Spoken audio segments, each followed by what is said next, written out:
नमस्कार साथियों। आर्थिक भूगोल के पिछले वीडियो में हमने चर्चा की थी कि मानव के व्यवसाय, मानव की आर्थिक क्रियाएं कौन कौन सी।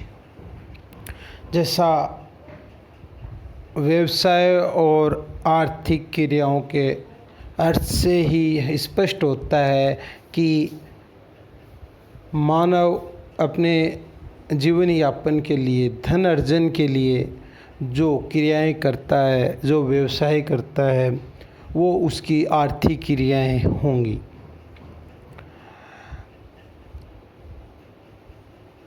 मानव के उद्योग धंधों को, मानव के व्यवसायों को, मानव के क्रियाकलाप जिससे धन अर्जन करना है, उनको प्रभावित करने वाली समस्त क्रियाएं आर्थिक क्रियाएं कहलाती हैं। मानव के 5 व्यवसाय माने गए हैं, 5 प्रकार के व्यवसाय माने गए हैं, जिसमें सबसे पहले मानव प्रकृति के साथ जुड़कर खाद्यान्न इकट्ठा करता है, कच्चा माल इकट्ठा करता है, मछली पकड़ता है, खेती करता है, पशुपालन करता है, खनन करता है। ये समस्त क्रियाएं जिसमें मानव कच्चा पदार्थ प्राप्त करता है और वो वातावरण से सीधा प्राप्त करता है, वो उसके प्राथमिक व्यवसाय होते हैं। प्राथमिक व्यवसाय हैं वो प्राचीन पद्धति से, यूँ कहें मानव के आरंभिक विकास के समय से मानव करता आ रहा है। वर्तमान में उसमें आधुनिकता आ चुकी है। मानव विभिन्न प्रकार की मशीनों का उपयोग करते हुए प्राथमिक व्यवसाय करता है। आधुनिकता के साथ उसका बाज़ार निर्धारित होता है, उसके हिसाब से उसमें थोड़ा परिवर्तन हुआ ताकि मानव अधिक से अधिक लाभ उठा सके। खेती के तरीके बदल चुके हैं, खनन करने के तरीके बदल चुके हैं, मछली पकड़ने के तरीके बदल चुके हैं। फिर भी थोड़ी बहुत मानव के प्राथमिक व्यवसायों में प्राचीन काल की झलक ज़रूर देखने को मिलती है। अब प्राथमिक व्यवसाय के उपरांत मानव उनमें प्राथमिक व्यवसाय से जो कच्चा माल प्राप्त होता है उसका रूप बदलता है और वो रूप बदलकर मार्केट में भेजता है। तो ये विनिर्माण उद्योग हैं जहाँ पे कच्चे माल को तैयार करके दूसरी वस्तु बनाने लायक बनाया जाता है। वो समस्त क्रियाएं हैं वो द्वितीय व्यवसाय में आएंगी।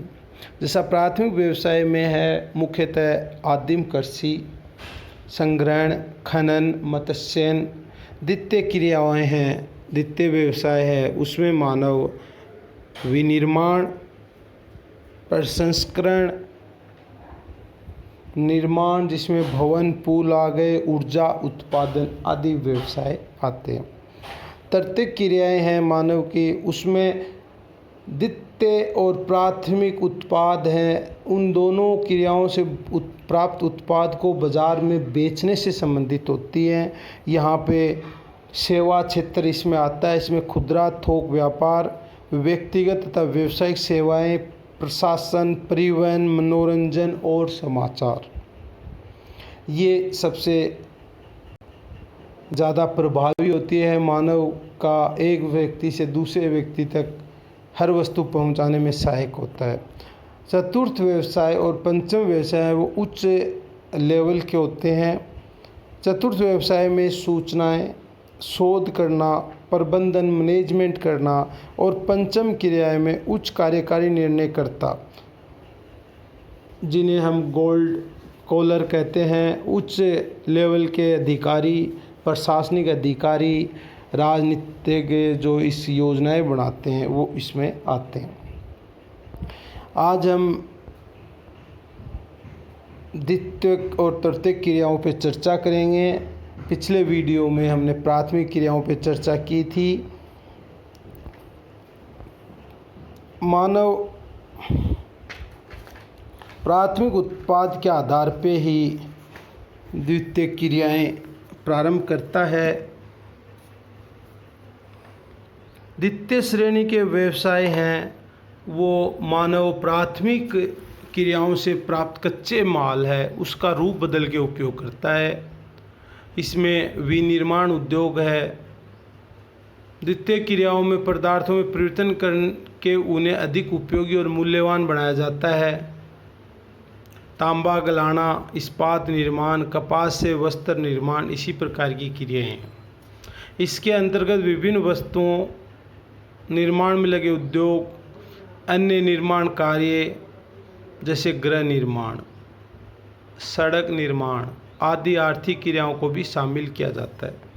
इस प्रकार के व्यवसाय में लगे लोगों को ब्लू कॉलर वर्कर भी कहते हैं। द्वितीय श्रेणी के व्यवसाय अर्थात निर्माण उद्योग, विकसित खनन आदि व्यवसाय को निश्चित करने में प्राकृतिक संसाधनों तथा सांस्कृतिक संसाधनों दोनों का प्रभाव होता है। इनको निर्धारित करने वाले संसाधन खनिज पदार्थ, औद्योगिक ईंधन, कोयला, पेट्रोलियम पदार्थ, प्राकृतिक गैस, जल विद्युत, परमाणु ऊर्जा आदि हैं। कच्चा माल, परिवहन की सुविधाएं, पूंजी और बाजार इसकी प्रमुख विशेषता है। तीसरा व्यवसाय तृतीयक व्यवसाय है।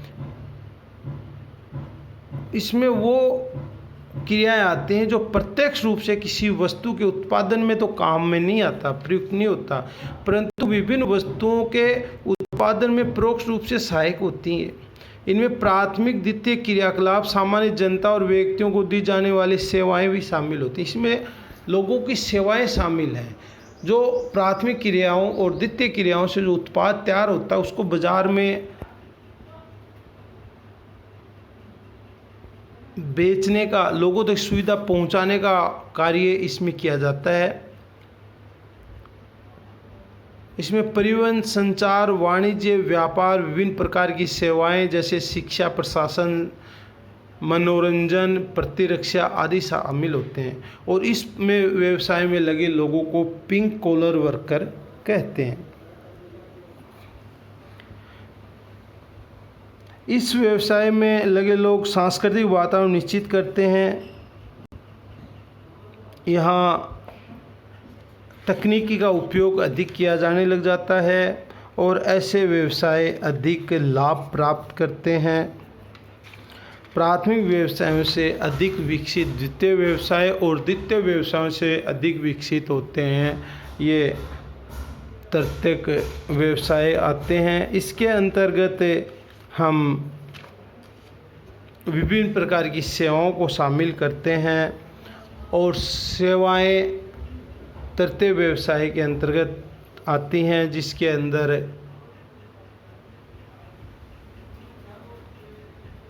व्यापार है, शिक्षा है, मनोरंजन है, परिवहन के साधन हैं आदि।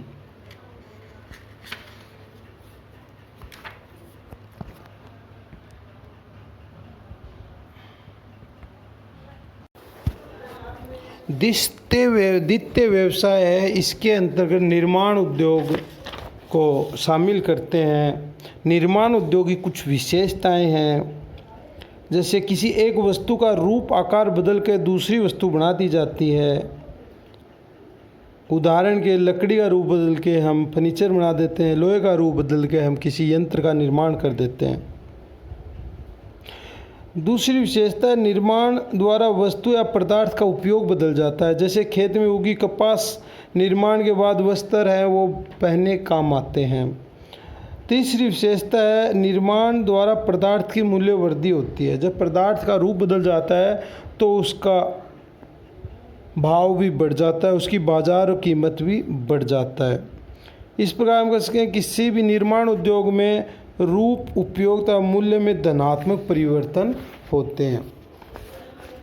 निर्माण उद्योगों में कच्चा माल प्राप्त कर उसको तैयार करके पक्का माल तैयार या नया रूप तैयार किया जाता है, जिसका बाजार मूल्य अधिक होता है।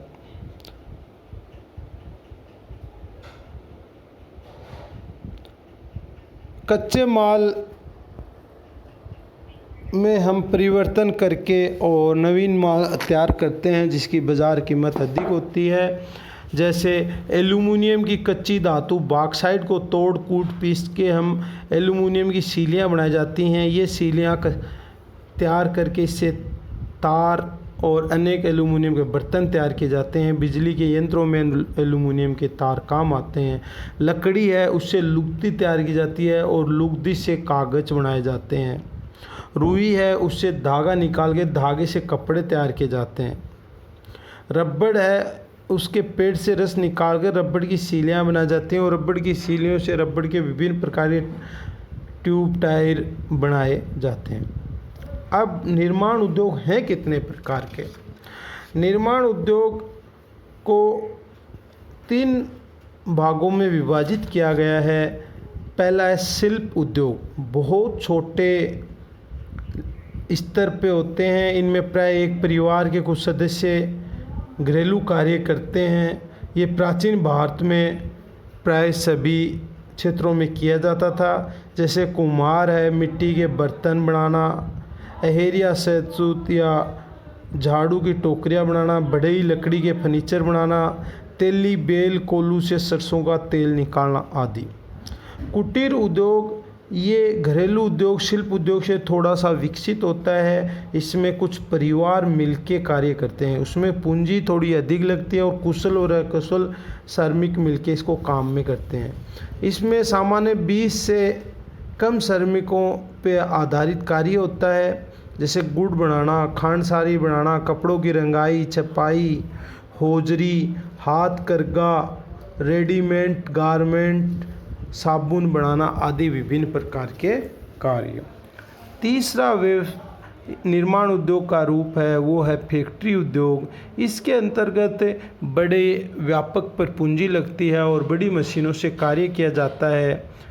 इसमें श्रमिकों की संख्या भी अधिक होती है और श्रमिक हैं वो स्थायी और कुशल होते हैं। ये 2 प्रकार के मानते हैं हम, एक तो भारी उद्योग और दूसरे हल्के उद्योग। भारी उद्योग हैं उसके अंतर्गत भारी मात्रा में कच्चे माल तथा ऊर्जा की आवश्यकता होती है तथा तैयार माल कम होता है। जैसे लोहा इस्पात उद्योग, चीनी उद्योग आदि।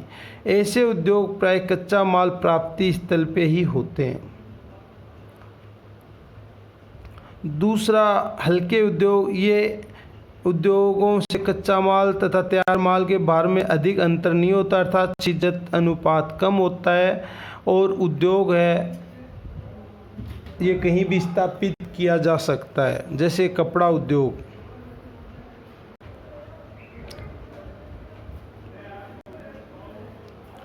निर्माण उद्योगों को प्रभावित करने वाले कारक।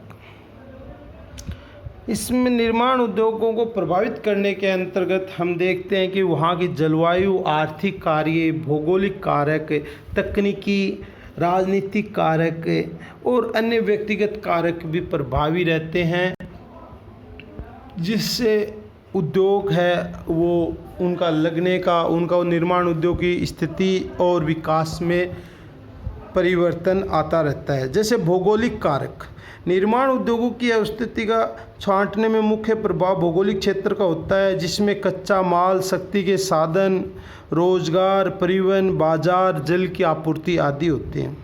आर्थिक कार्य में फैक्ट्री स्थापित करने के लिए भूमि, पूंजी, प्रबंधक, संगठन और बैंकों की सुविधा, पूंजी की सुविधा, बाजार आदि कारक होते हैं। तकनीकी कारक में विज्ञान और इंजीनियरिंग दक्षता आवश्यक है। राजनीतिक कारण जो किसी भी राष्ट्र में निर्माण उद्योग के लिए सबसे महत्वपूर्ण कारक है, क्योंकि सरकारी नीतियां उद्योग प्रोत्साहन को बढ़ावा देती हैं। तो राजनीतिक कारक जिसमें आयात कर और निर्यात करों की दरों को भी निर्धारित करना, औद्योगिक संतुलन आदि बनाए रखना। ऐतिहासिक कारक, जैसे किसी क्षेत्र में कोई उद्योग विकसित हो जाने के बाद अन्य उद्योगों का उस क्षेत्र की ओर आकर्षित होना। और व्यक्तिगत कारक में व्यक्ति की अपनी इच्छा होती है, वो उद्योग स्थापित करने के लिए अपनी इच्छा का अधिक महत्व रखता है। जहाँ भौगोलिक कार्यों की सुविधाएं नहीं होती और कच्चा माल, ईंधन, पूंजी आदि का जो उत्पादन लगातार किया जाता है उसे दूरस्थ बाज़ारों में भी व्यवस्थित किया जा सकता है। इस प्रकार हम देखते हैं कि मानव का व्यवसाय है वो उसकी इच्छा शक्ति, कुछ राजनीतिक, सामाजिक, भौगोलिक कारकों से भी प्रभावित होता है। पूंजी यहाँ सबसे ज़्यादा महत्व रखती है। पूंजी के साथ बाजार होना भी बहुत आवश्यक है। पूंजी से ही उद्योग स्थापित होगा और पूंजी उपलब्ध कराने में सरकार का भी योगदान रहता है। सामान्य रूप से देखा जाए तो उद्योग स्थापित करने के लिए वहाँ की भौगोलिक परिस्थितियाँ, इच्छा शक्ति, पूंजी, सरकारी नीतियाँ, सरकार का प्रभाव और उद्योग स्थापित करने वाले व्यापारी का, उद्योगपति की इच्छा शक्ति पर भी निर्भर करता है। साथ में क्षेत्र विशेष की श्रमिक कितने कुशल हैं उस पर भी निर्भर करता है।